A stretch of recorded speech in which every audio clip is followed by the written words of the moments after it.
Welcome. I'm Philip van Maastricht, and at TU Delft I was responsible for the CO2 reporting. In this video we'll explore the topic of carbon footprint reporting, what it is, why it matters, and how we might approach it. Now, what exactly is carbon footprint reporting?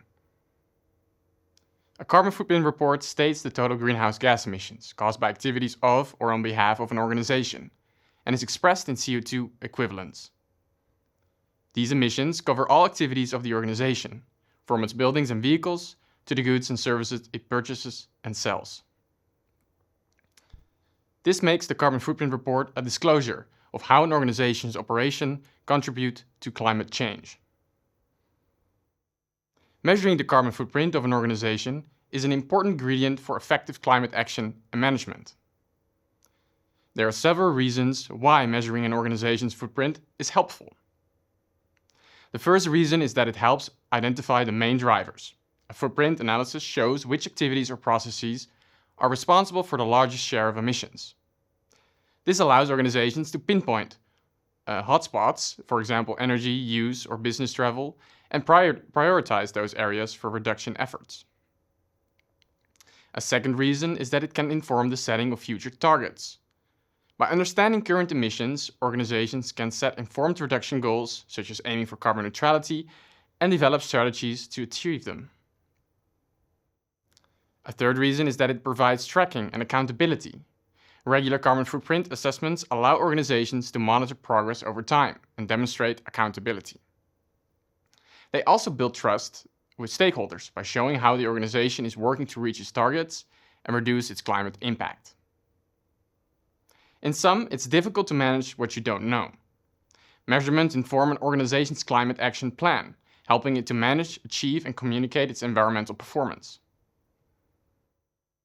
Calculating an organization's carbon footprint is typically done using established frameworks.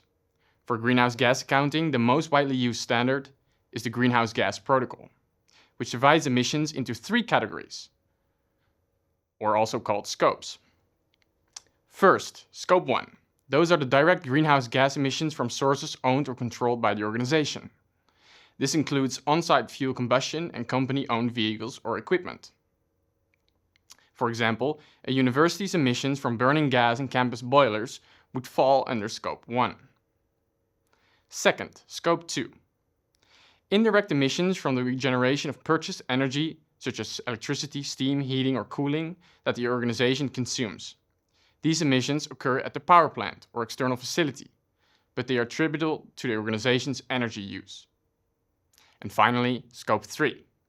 All other indirect emissions that occur across the organization's value chain.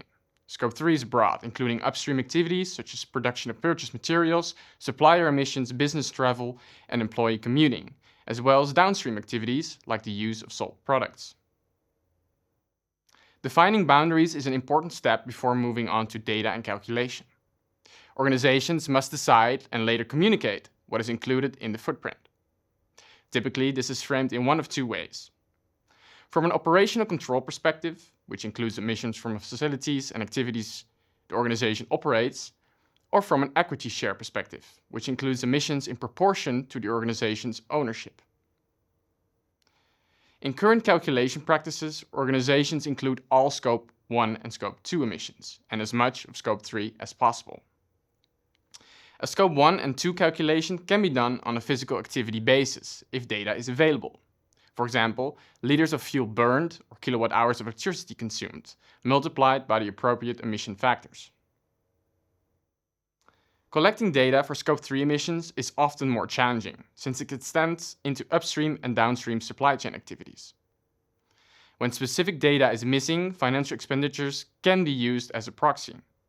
For instance, if a university purchases laboratory equipment, the emissions can be estimated using industry averages per euro spent in that sector. Ensuring data quality and accuracy is an ongoing challenge. Incomplete or inaccurate information can create uncertainty in footprint results. This is why academic research, emission factor databases, and practical methods and models continue to evolve. Still, conducting a footprint analysis remains a valuable step in understanding and managing an organization's climate impact. Let's take the example of the university campus footprint based on previous footprint reports. we have the following overview. TU Delft's 2023 footprint report lists 76 kilotons of CO2 equivalents. For Scope 1, we have about 10 kilotons, mainly natural gas for heating. For Scope 3, we have about 66 kilotons, which stem from supply chain emissions. From this, we infer that Scope 3 emissions are the most significant contributors, and thus efforts and further investigation should address the supply chain emissions. We can also use derivative metrics to make the data more relatable and comparable. For example, how much emissions per euro spent. Such indicators allow for comparisons across faculties, and they make it easier to track progress year by year. Finally, it is worth noting that a footprint does not capture everything.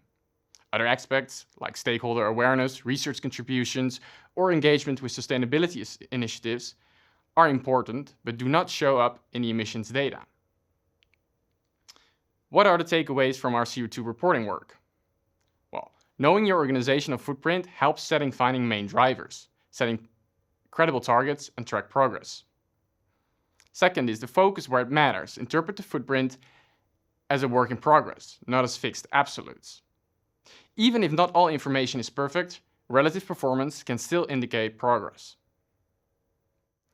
Third, the organizational footprint is only an ingredient for climate action.